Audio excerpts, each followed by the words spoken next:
Hey, how's it going? Welcome back to my channel. So 7 years ago, Amazon.com, the company not the rainforest, made an application to the Internet Corporation for assigned names and numbers in order to gain control of the TLD.Amazon, top level domain, and the world erupted in controversy. Today, 7 years later, the application has moved forward, so we need to talk about it. Let's get started.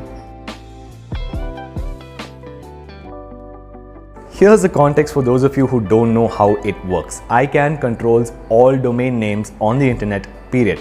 Although they were set up in 1998, they moved out from under the US Department of Commerce only in 2016, proving that all important things on the internet are controlled by Americans. Huawei. Anyway, in 2016, ICANN opened up a whole list of common TLDs like .blog, .search, .app, .android, to applications from private parties. This is how it would work.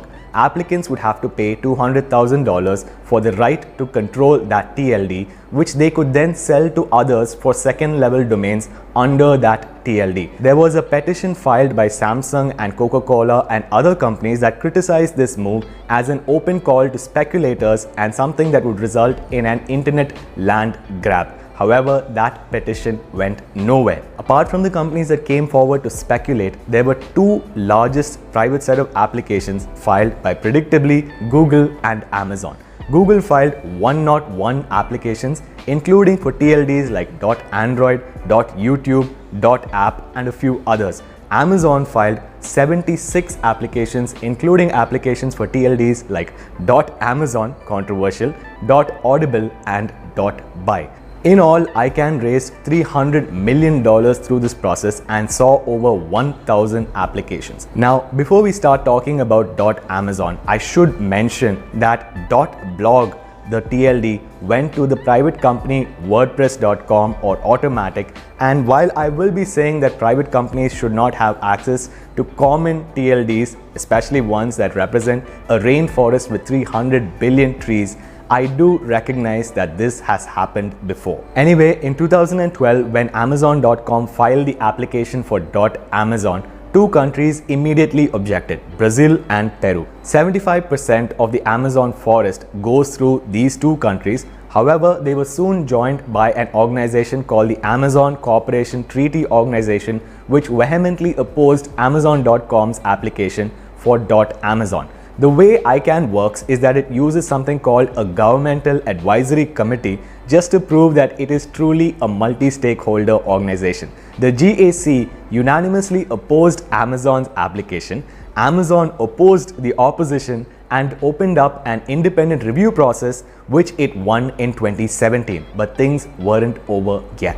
Amazon.com has been working with ACTO countries in order to get them to withdraw their challenge, including offering them $5 million Amazon gift card, a free Amazon Prime membership, and preferential access to second-level domains under this TLD, but to no avail. Here are the arguments on both sides of the equation.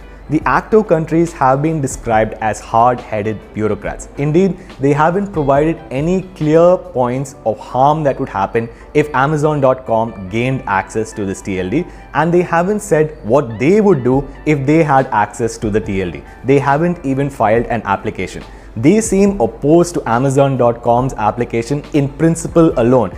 And if I think about it, if this was the .Himalayas and there was a US tech company, a $1 trillion company trying to gain access to that TLD, I could clearly see India objecting to it. On the Amazon.com side of things, a lot of people say that Amazon's acquisition of this TLD will result in a shot in the arm for TLDs in general. Today, we already have TLDs like .blog, .cloud, .sucks even, but a lot of customers don't know about them.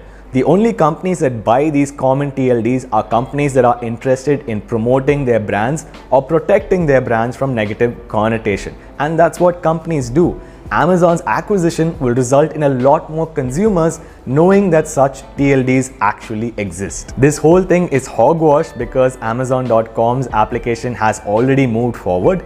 We now enter what is called a public comments period where you can go and post your comments on this issue. I highly recommend you do, but chances are high that in the future we will be buying clothing from a domain that goes something like www.clothing.amazon, and it will be owned by amazon.com. Anyway, thanks for watching this video, guys. If you liked it, please give it a thumbs up, drop your comments down below, subscribe to Vlog of Note on YouTube, turn on notifications so that you never miss a video, and I will see you guys in the next video.